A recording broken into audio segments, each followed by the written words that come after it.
to our channel. Today Bible verse in Tamil.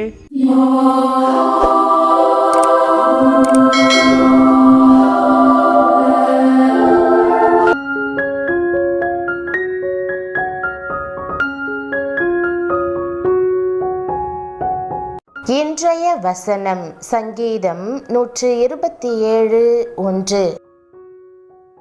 கிறிஸ்துவுக்குள் பிரியமானவர்களே, நம்முடைய ஆண்டவரும் இரட்சகருமான இயேசு கிறிஸ்துவின் வல்லமையுள்ள நாமத்தில் உங்களை வாழ்த்துகிறேன்.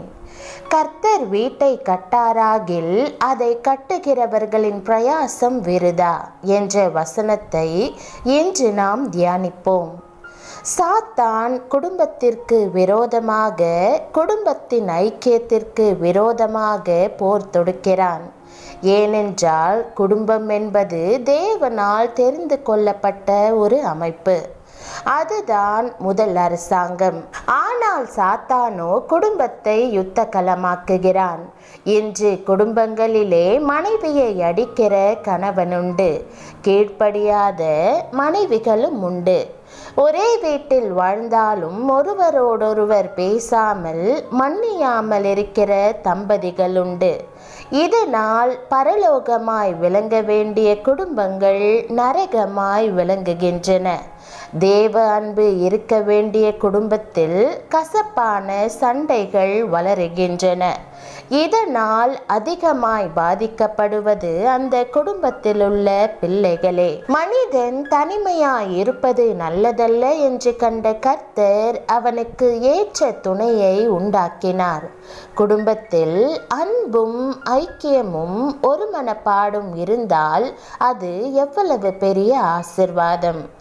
குடும்பத்தில் 2 பேர் ஒரு மனப்பாடோடு இருந்தால் அவர்கள் வேண்டிக் கொள்வதை கர்த்தர் அருளி செய்வார். 2 பேர் அவருடைய நாமத்திலே கூடி வரும்போது கர்த்தருடைய பிரசன்னம் அங்கே இறங்கி வரும். ஒருவர் 1000 பேரை துரத்தினால் கணவனும் மனைவியும் இணையும் போது 10,000 பேரை துரத்துவார்கள். முப்புரி நூல் சீக்கிரமாய் அறாது. மேற்கத்திய நாடுகளில் அநேக குடும்பங்கள் சிதைந்து கிடக்கின்றன. ஆணும் பெண்ணும் திருமணமாகாமலேயே இணைந்து வாழ்ந்து சிறிய பிரச்சனைகளை முன்வைத்து பிரிந்து விடுகிறார்கள். இதனால் பிள்ளைகள் பாதிக்கப்பட்டு அனாதைகளைப் போல வளருகிறார்கள்.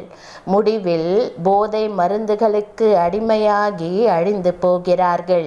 வேதம் சொல்லுகிறது, கர்த்தர் வீட்டை கட்டாராகில் அதை கட்டுகிறவர்களின் பிரயாசம் விருதா. குடும்பம் ஒன்றாய் கட்டப்பட குடும்ப ஜெபம் அவசியம். குடும்ப ஜெபம் இல்லாத வீடு கூரை இல்லாத வீடு ஆகும். ஆகவே குடும்பத்தின் ஒருமனப்பாட்டுக்காக ஊக்கமாய் ஜெபிக்க வேண்டும். இயேசு பிரவேசித்த அநேக வீடுகளுண்டு.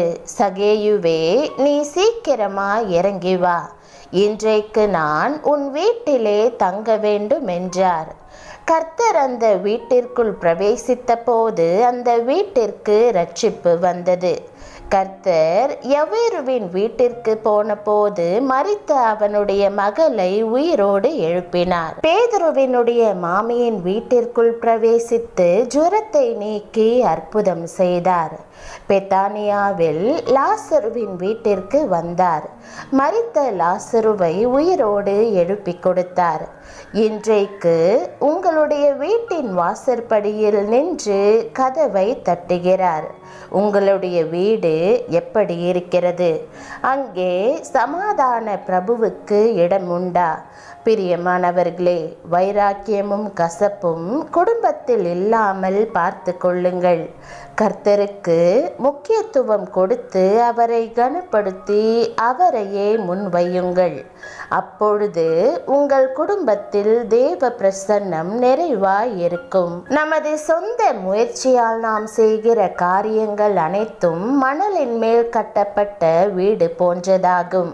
புயல் காற்று தாக்கும், அலைகள் கடுமையாக மோதும், நம்முடைய முயற்சிகள் விழக்கூடும்.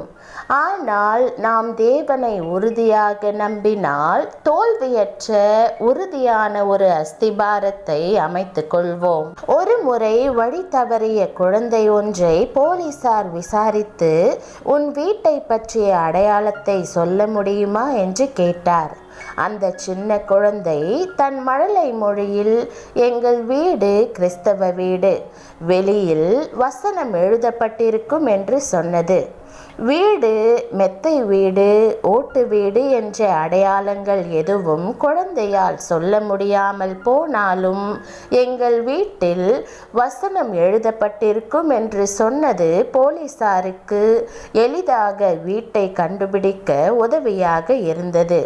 பிரியமானவர்களே, உங்களுடைய வீட்டிற்கு அடையாளம் உண்டா? அன்று ஒவ்வொரு இஸ்ரவேலின் குடும்பத்திலும் பஸ்கா ஆட்டுக்குட்டியின் இரத்தம் வாசலின் நிலைக்காலிலே அடையாளமாக பூசப்பட்டிருந்தது. சங்கார தூதன் வந்தபோது அந்த அடையாளத்தை கண்டான். அந்த வீடுகளை விட்டு விலகி சென்றான். பிரியமானவர்களே, உங்கள் குடும்பத்தில் இயேசு கிறிஸ்துவின் இரத்தம் ஒவ்வொரு ஆத்துமாவிலும் பூசப்பட்டிருக்கிறதா? கிறிஸ்துவின் இரத்த கோட்டைக்கு பாதுகாவலர்களாக இருக்கிறீர்களா? அப்படியானால் பொல்லாப்பு உனக்கு நேரிடாது, வாதை உன் கூடாரத்தை அணுகாது. அன்றைக்கு எரிகோவில் உள்ள ராகாப் வீட்டிற்கு ஒரு அடையாளம் இருந்தது. அவள் தன் குடும்பத்தாரை பாதுகாக்கும்படியாக தன் வீட்டின் ஜன்னலில் சிவப்பு கயிற்றை கட்டி வைத்திருந்தாள். அதை அடையாளமாக பார்த்த இஸ்ரவேலர் அவளையும் அவளுடைய குடும்பத்தாரையும் மாத்திரம் தப்புவித்து மற்ற எரிகோவிலுள்ள அத்தனை வீடுகளையும் அழித்தார்கள். ஆம், அவளுடைய வீடு இரட்சிப்பின் வீடாயிற்று. பிரியமானவர்களே, கர்த்தர் உங்களை பார்த்து சொல்லுகிறார், அவன் என்னிடத்தில் வாஞ்சையாயிருக்கிறபடியால் அவனை விடுவிப்பேன். என் நாமத்தை அவன் அறிந்திருக்கிறபடியால் அவனை உயர்ந்த அடைக்கலத்திலே வைப்பேன். சூனேமியாளின் வீட்டிற்கு ஒரு அடையாளம் இருந்தது. அந்த வீடு ஊழியர்களை உபசரிக்க மேல் அறையுள்ள வீடா இருந்தது. ஆம், சூனேமியால் தன்னுடைய வீட்டிலே தேவனுடைய ஊழியர் எலிசா தங்குவதற்கு மெத்தையின் மேல் ஒரு சிறிய அறை வீட்டை கட்டியிருந்தாள். அது நிமித்தம் ஊழியர்கள் அங்கே வந்து தங்கினர். மரித்து போன அவளுடைய பிள்ளை உயிர்ப்பிக்கப்பட்டது.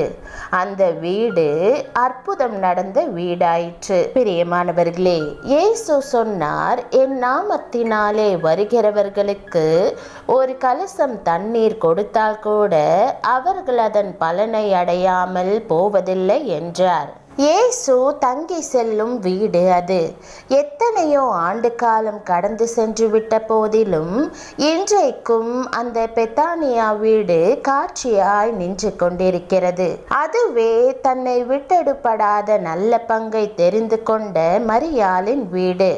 அதுவே உயிர்ப்பிக்கப்பட்ட லாசருவின் வீடு. அந்த வீடு ஆவிக்குரிய கூட்டங்களை நடத்தும் ஜெப வீடாயிற்று. பிரியமானவர்களே, உங்கள் வீடு எப்படி அழைக்கப்படுகிறது என்பதை சிந்தித்து பாருங்கள்.